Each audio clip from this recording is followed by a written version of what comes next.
Hi, my name is Joel Fulton of Freedom Firearms in Battle Creek, Michigan.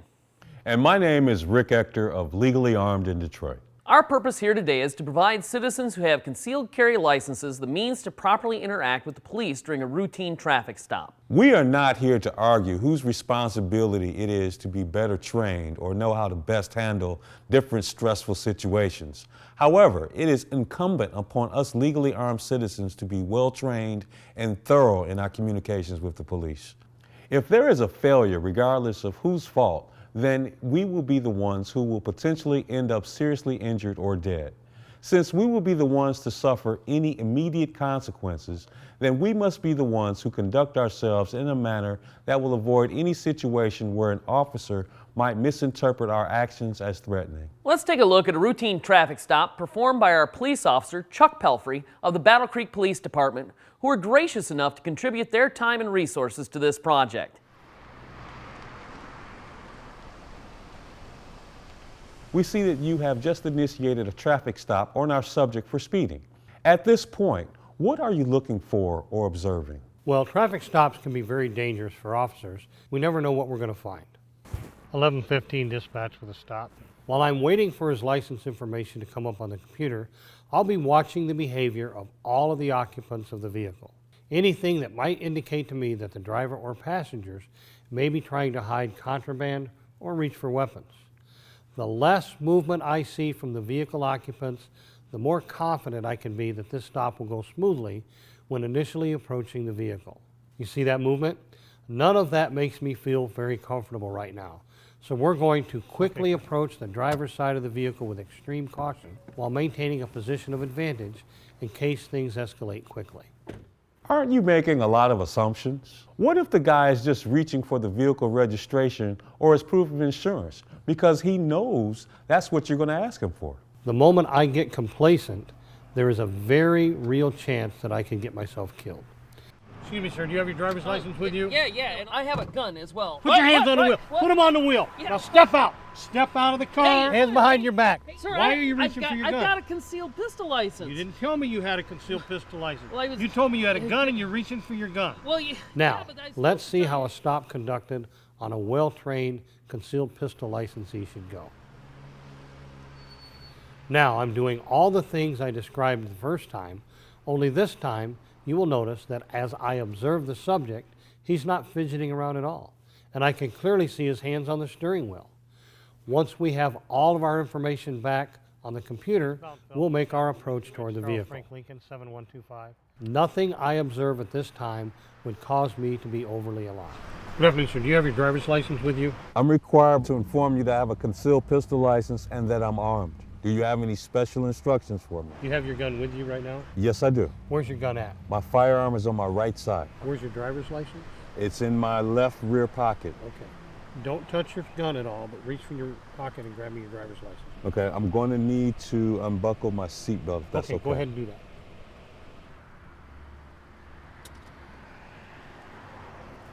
And now I'm going to reach for my wallet. All right, my ID is here. My pistol license and my driver's license. Do you have your registration proof of It's insurance? up here on the visor. Go ahead and get that for me. The reason I stopped you is for a speed violation. Speed limit out here on Capitol is 30. You're traveling at 42. Is this your current address on your license? That is. Okay. All right, I'm going to go back to my car for a minute. Just leave your gun right where it's at, and I'll be back with you in just a moment. Okay. Well, that was a much different interaction than when you had me stopped the first time. What exactly made the difference in how you interacted with Rick as opposed to how you interacted with me? Behavior and proper communication. Rick's behavior was obviously different from yours. Where you were fidgeting around, he remained still, kept his hands where I could see them, and he made sure I could see that his hands were empty. As police officers, we're trained to watch for hands. When you make sure an officer can clearly see your hands, it's a huge professional courtesy. Also, instead of just announcing that he had a gun, he instead first informed me that he was in possession of a valid concealed pistol license, and he did not use the word gun.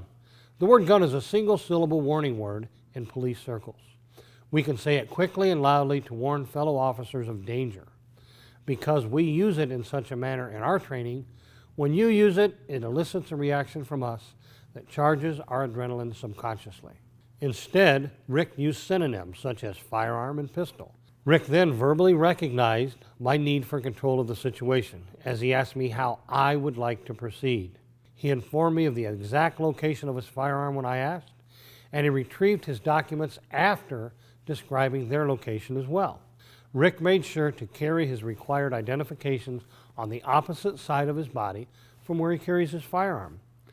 His registration and proof of insurance were in an overhead compartment instead of in a glove box or console. Then, when he went to retrieve his documents, his hand never went anywhere near where his firearm is located.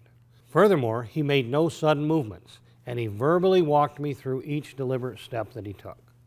All of this demonstrates to me that Rick, along with all the thorough background checks he had undergone to obtain a CPL in the first place, is a courteous, nice guy who respects the difficult job that law enforcement is tasked with performing.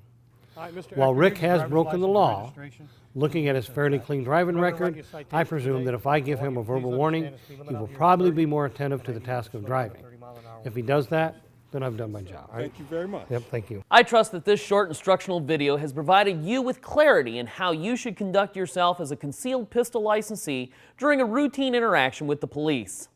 Regardless of what is going on, the stop should go smoothly because you have clearly communicated with the officer and demonstrated clearly that you have given control of the situation to him. It is possible there could be extenuating circumstances that you are not aware of at the time. However, following these simple steps will help maintain a more positive interaction with the police.